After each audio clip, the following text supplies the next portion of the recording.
মার্কিন প্রেসিডেন্টের পাল্টাপাল্টি শুল্ক আরোপের ঘোষণায় ক্ষুব্ধ প্রতিক্রিয়া জানিয়েছে ইইউ, কানাডা, জাপান, অস্ট্রেলিয়া সহ ক্ষতিগ্রস্ত দেশগুলো।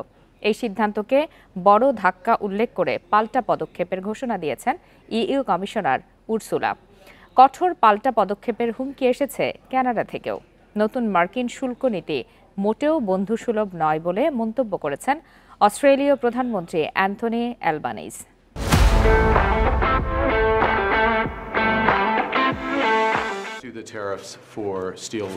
আমরা পাল্টা ব্যবস্থা নিয়ে এই শুল্কের বিরুদ্ধে লড়াই করব। আমরা আমাদের কর্মীদের রক্ষা করব। G7-এর মধ্যে সবচেয়ে শক্তিশালী অর্থনীতি গড়ে তুলবে কানাডা। একটি সংকটের সময় একত্রিত হওয়া গুরুত্বপূর্ণ ও উদ্দেশ্যমূলক এবং বল প্রয়োগের সাথে কাজ করা অপরিহার্য, এবং আমরা এটাই করব। Millions of citizens will face higher grocery bills. Atlantic বাণিজ্যের অবশিষ্ট বাধা অপসারণের জন্য আমরা সবসময়ই যুক্তরাষ্ট্রের সাথে আলোচনায় প্রস্তুত। একই সাথে আমরা প্রতিক্রিয়া জানাতেও প্রস্তুত।